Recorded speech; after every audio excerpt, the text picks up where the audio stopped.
when it comes to Christianity, there are essentially two questions. The first question is, how do we treat it as Jews? And the other question is a non-Jew allowed to believe in Christianity? So these are two separate questions, and they're both relevant. Rabbi Rappaport published an article in a rabbinic journal where he found a letter, a responsum of a rabbi called Rabbi Chaim Gali Papa. He was a medieval Rishon, rabbinic authority. And he had a very out there opinion. And he wrote over there that Christians really believe in one God. Well, and they say three, but they really believe in one God.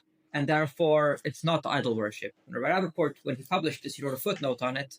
And he claimed that he couldn't have possibly meant this as it sounds. What he meant is we'll get into what shituf means. What he meant to say is that it's not complete idol worship. It's like quasi-idol worship, and it's not as bad. I think he did mean it literally. And, well, the truth doesn't really matter because it's an out there opinion. As mentioned, it's not the rabbinic consensus. But I'll explain what I think he meant and what Rabbi Rappaport think he meant. Rabbi Rappaport, in his article, when he wrote many reasons why he couldn't have possibly meant it. One of the reasons were, throughout the ages, Jews always preferred to die and give up their life than to convert to Christianity. Now, we know that to not serve idols, not do idolatry, people should give up their life. And it's one of the three averot which are better to die for than to live. So obviously, that's why people gave up their life. And obviously, Christianity is idol worship. That's Rabbi Rappaport's argument. So it couldn't have possibly been that he meant it literally. So we'll get to this soon. But actually, it's not so straightforward what you should give up your life for and what you shouldn't give your life up for. In Hungary, you had rabbis fighting the reform. And some people wrote over there that when you have a time when Judaism is in danger, B'shat Hashmad, then to not conform to the Gentiles itself is something you should give your life up for. So the fact that Jews give up their lives throughout the ages to not become Christians is not really proof that it's idol worship necessarily. In any case, it definitely throughout the ages was viewed as idol worship. If you look at the responses with Christianity, it definitely always was viewed as idol worship, which is why it is very hard to understand why Rabbi Chaim Gali Papa would think it's not idol worship. I'm not a Christian theologian.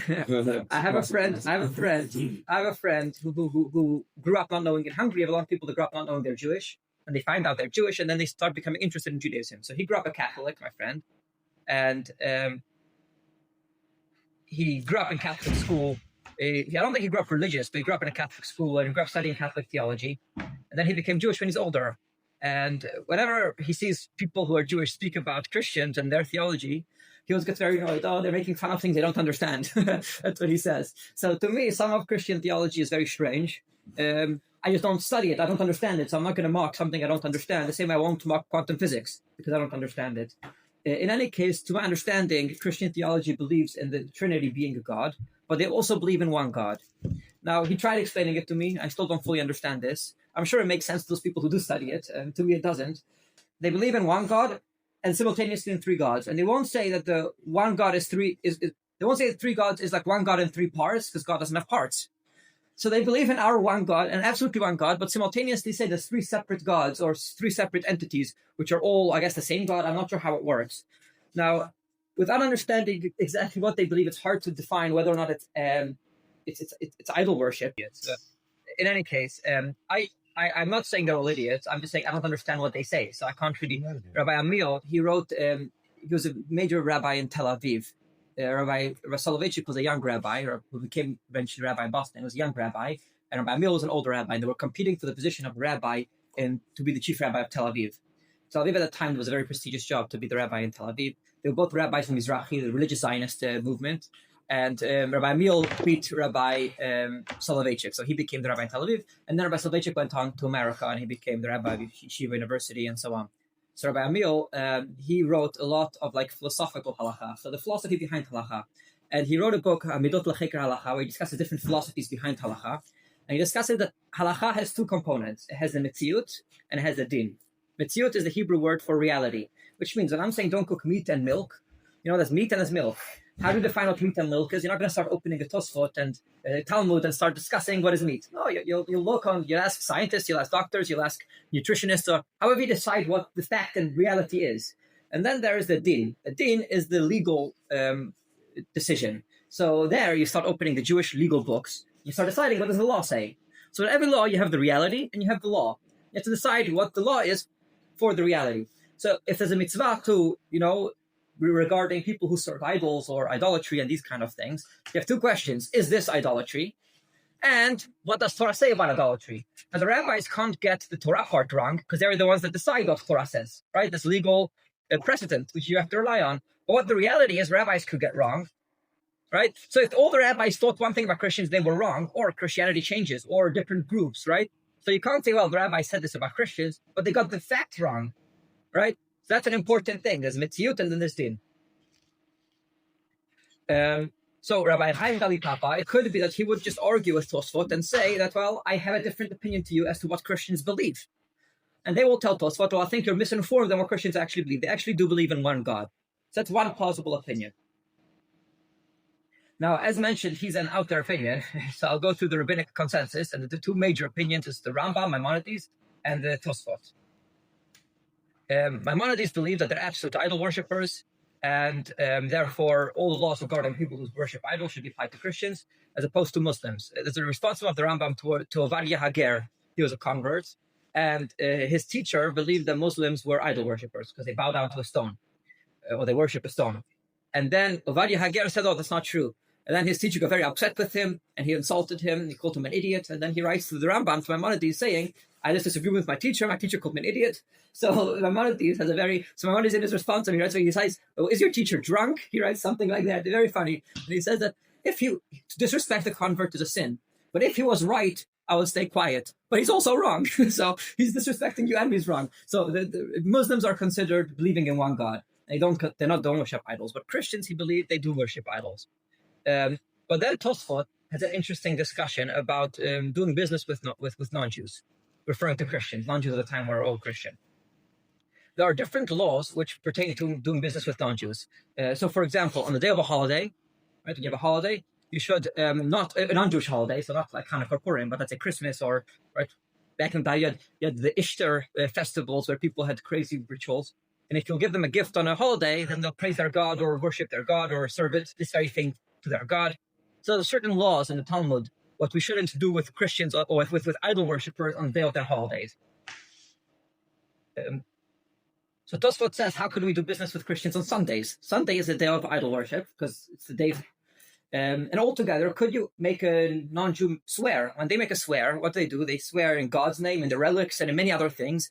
And when they say God, they mean Jesus. So when we're making a Christian swear, we're essentially asking them to swear in the name of idol worship. These are the issues Tosfot discusses at the time with relations with Christians at the time. So Tosfot has different suggestions for different questions, and the most important one for us is the one which pertains to whether or not Christianity is idol worship. Tosfot says, when we ask a non-Jew to swear, a Christian to swear, what do they say in the swear? Well, they say the relics. The relics are humans. They're allowed to swear in humans. Nothing wrong there. I'm talking now for non-Jews. For Jews, there are other issues involved with a lot of these. We should not, for example, mention God and a human or an object in the same sentence. So we shouldn't say I swear in God and the relics for a different reason, right? But I'm discussing now as far as what Christians, we're not allowed to make a Christian swear in idol worship. Are we committing that sin by asking them to swear in making a swear in court? So the relics is not a problem because they believe that to be human. But the problem is when they say, and God Almighty or whatever, they really mean Jesus. They mean the Trinity. So they mean idol worship because their God is different God to our God. So the one reading of what Tosfot answers is that they believe in one God. They believe in the creator of the earth. But they also believe that this God has Jesus with it and the Holy Spirit with it or whatever. And that's not a problem because only Jews are forbidden to believe in additional parts to God, so to say. Non-Jews are allowed to believe in that. The other reading of what Tosfot is saying is that they believe in one God, but they also mention the relics. But I'm going to put aside that other reading of Tosfot, and I'm going to stick with this one. Tosfot is essentially saying Jews are not allowed to believe in many gods and our God. Christians are allowed to believe in God and put to it also other things. Now, the problem here is two things. Where Tosfot's understanding is the difference between idolatry for Jews and for non-Jews. The second question is, that's not what Christians believe, right? Christians don't believe in God, and then they also add Jesus or another God to it. They believe that God, Jesus, and the Holy Spirit are all one God. So I want to take a step back to where Tosfot got his theory from. So you're asking a fair point. What do Christians actually believe? And where is Tosfot getting this from? Like in his word is they believe in God, but they're also mishatef. They're also adding other gods to it. Why would that be okay? So there's a little background you need to know. there's what's called avodah zarah, or the way it's termed often is shniut, right? And then there's shituf, which is believing in one God, and he has smaller gods underneath him. A good example for this is the Talmud saying that when the Jews left Egypt and they did, the golden calf, they still added God to it, so that was their saving grace. And the Talmud says, what do you mean? Anyone that believes in God, right? And he's meshatef davar acherimo, he adds another God to it.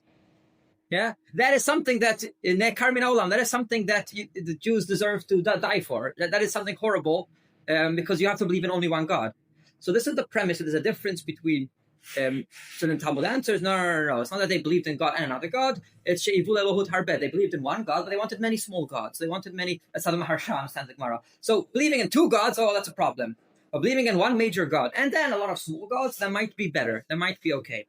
What's the rationale? Well, I would suggest the rationale is as follows. Believing in many gods, like the early Zoroastrians, where they believed in good and bad, and they or two powers in heaven, and they compete each other. So that's a real problem. But if you believe in one God, and he has the sun to help him out, he has the moon to help him out, but there's one power. So there's no two competing powers. There's one power, and that's the almighty power. That's God, right? If he then uses smaller gods to help him out, so you don't believe in one God, you don't believe in Hashem Echad, but what you actually believe in is one power. For non-Jews, it's enough to believe in one power. It's not okay to believe in early Zoroastrianism, right, where they believe in two powers. So you have to believe in one power. But if then they believe that within this power there are many small gods or many different components, as long as they're believing in one essential power they turn to and they have a problem, which is our God, we're okay with that. We don't need them to start studying Jewish theology and understand every last element. Just an interesting anecdote. I saw Rabbi Amiel as a professor in Israel, was a professor in Israel, who was an Orthodox Jew in synagogue. But he was also a academic in university. And there were two characters. There was the Professor Leibovich when he's in university. He's an academic. He very possibly didn't believe in the Exodus. Maybe didn't even believe in God. I don't know. But then there's the Professor Leibovich when he's in synagogue and he doesn't believe evolution happened. He believes that the Torah was written by God. He believes the Zohar was written by Rashbi. He's a Haredi Jew in the synagogue. And he's a complete academic. He believed in being in the integrity of his profession. So an Orthodox Jew. Now, which one was he the real one? I mean, the day he passed away, he davened with a minion. Right? So he was really religious and also really true to his studies. So if you'll ask him, who are you? So he'll think that he won't be able to answer that question. What do you mean, who am I? I am a Professor Leibovich in synagogue. I'm religious. At university, I'm an academic, and that's who I am. What do you really believe? Well, when I'm in synagogue, I really believe this. When I'm giving my lecture and whatever he teaches, I really believe that. So Rabbi Aviner, we mentioned him in the past over here, usually critical. We mentioned him a few times here. He's one of the major rabbis in Israel currently, very right-wing rabbi. He criticized this. He said this is the idea of shniut, possibly. You have to believe in one power. When you believe in two powers, two competing powers who are equally powerful, that's not just shituf. That's not believing in a god and small gods. That's avodah zarah. That's believing in two powers. So by him believing in God as one power, and then his academic beliefs when he's in university, he believed it's very possibly the sin of shniut. Now, I don't think it is the sin of shniut. I think it's a bit of a stretch, but it's an interesting perspective as to what shniut is. It's believing in two equal powers. When you believe in one power, but many small gods or many players who are active, that is shituf. Now, having this in mind, it makes sense what Tosfot is saying. Tosfot is saying, Jews are not allowed to believe in a god and small gods. Non-Jews are allowed to. And Tosfot claims that's essentially what Christians believe. Christians believe in one God, right? But they believe in many smaller gods. Now, Christians don't believe in many smaller gods. They believe in three equally powerful gods, but it's all one power. You've got one power acting, and that's, the good and whatever. So if there's one active power, right? Whether it's in 3 bodies, 10 bodies, 1 body, as far as non-Jews are concerned, it's irrelevant. They don't believe in 2 competing powers. They believe in one power. So therefore, that's the same as a shituf. Yeah. Is this clear so far? Should I maybe summarize the point I'm making so far? The Rambam believed, Maimonides believed, that Christianity is absolute idol worship because they believe in 3 gods. Maimonides also believed that believing in one major god and smaller gods is equally problematic. Tosfot believed believing in one power for non-Jews is enough. For Jews, you need to believe in one absolute, God. But for non-Jews, believing in one power is enough, and Christians believe in one power, so therefore that's okay. So there's 2 questions here. If I wanted to know who's right, Tosfot or the Rambam, right? One question is it okay to believe in a major god and then smaller gods?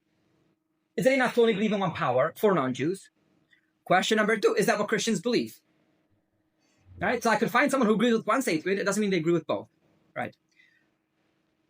If we'll assume that Tosfot's right on both of these accounts, and there's nothing wrong with making a non-Jew swear in their God, because we're making them swear in something they're allowed to believe in. I'm not allowed to believe in it. They're allowed to believe in it, right? So in Shulchan Aruch, the Rama follows the Tosfot on both accounts. He believes that Christianity is something you're allowed to sell them and help them, and even for their even objects within their use in church, he believes might be okay. The reasoning being because they don't believe in one God, but they only add another God to it. They believe in one power. For non-Jews, that's okay. What about not putting a stone before the blind man? So that's only a problem if it's a sin. You're not allowed to make someone sin. If a non-Jew isn't sinning because they're allowed to do this, then you're not putting a stone in front of the blind man. It's a sin to make people sin. You're not allowed to cause sin, right? The Torah said don't put a stone in front of the blind man, right?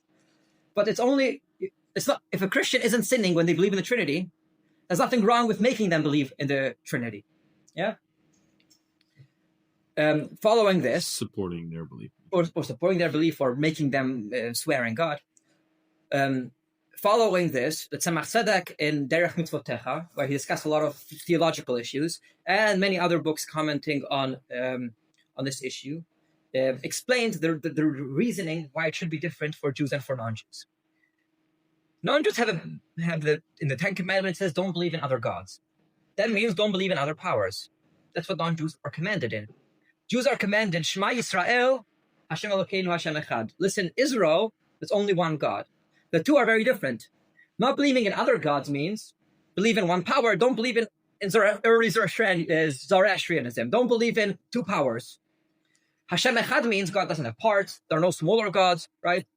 So when it says Shema Yisrael, listen, Israel, believing in one God is only for Jews, right? For non-Jews, they have to not believe in other gods. So I would argue that's what Chaim Gali Papa meant. He meant like this. Jews are not allowed to believe in Christianity. We're not allowed to believe in Trinity. We have to believe in truly one God. But is believing in more than one God, if it's one power, is that idol worship? No. That's still believing in one God. It's just not believing in one God. It's not believing in a unified, echad, in a absolute monotheism. But it's still not believing in other gods. So therefore, it's not idol worship. Now, as I mentioned, Chaim Gali Papa's opinion is not the consensus. And that's not how I would understand the Rama. The way I would understand Shulchan Aruch, for Ashkenazim at least, the Rama, the way I understand it is as follows. For Jews, we have Shema Yisrael Hashem Elokeinu Hashem Echad. You got to believe in a completely one God, which means if you believe in a God in three parts, you are serving idols, because believing in one God is a part of the theology we have to believe in.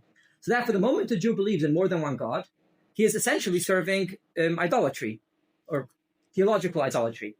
But a non-Jew is not commanded Hashem Echad, so therefore when he believes in the Trinity, it is not idolatry, right? Which is very interesting. You've got a theology which for some people is not idolatry, but for others it is idolatry. Sure, yeah. So I'll just quickly summarize what I said so far. I'll bring the halachic ramifications of all these issues, and then I'll move on to the Rebbe's opinion.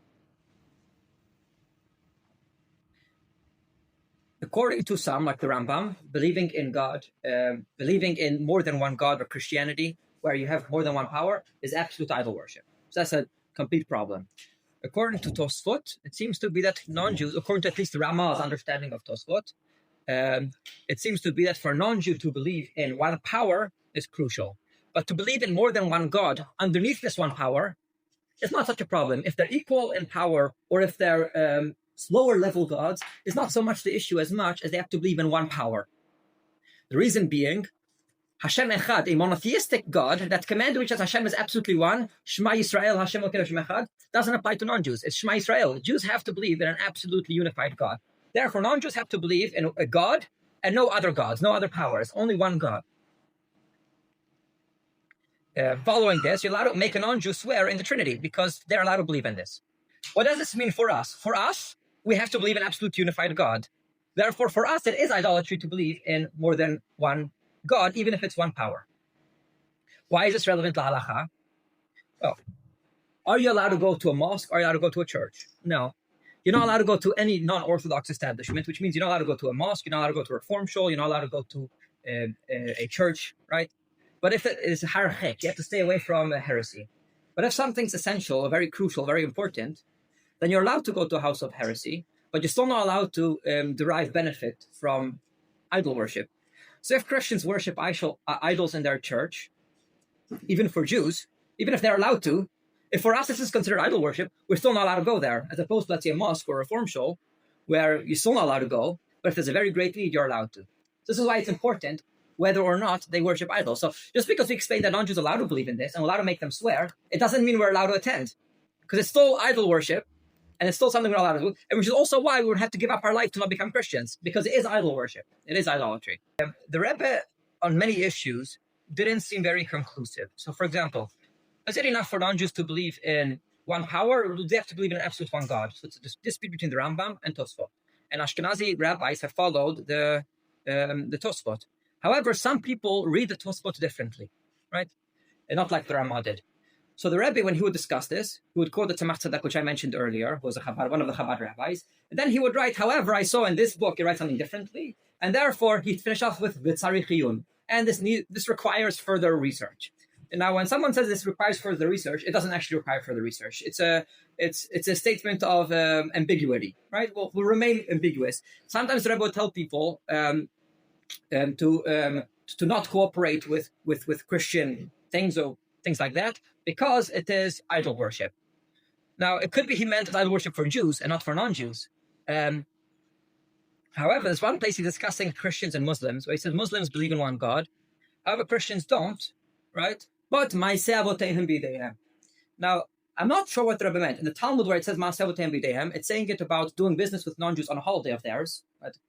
Where in Israel, you shouldn't do it 3 days before and 3 days after. But in certain places, which are out of Israel, where the Christians aren't as religious, they're just following the customs of their parents and grandparents. So over there, it's only on the day itself where it's forbidden, because they're not as religious. So it could be the Rebbe was taking that statement, and he was extrapolating it to today's Christians, where they're even less of that. So even on the holiday itself, you could buy and sell with them, because like Tosfot writes today, even the holiday itself, right, they're not going to go and thank their God. So today they're just practicing the custom of their parents, but they're not actually religious. Now, what makes me believe that this was the Rebbe's opinion is because growing up, we always hear stories, right, about some wagon driver in Russia who was probably Christian, and how we promote their belief in a God, and how they're better than Christians are better than atheists because they believe in a God, and promote religions. And Rebbe promoted religion in schools, knowing that it's Christianity he's promoting. He was asked about this even. So to me, it seems that the Rebbe was a very big advocate of people believing in God and being more religious.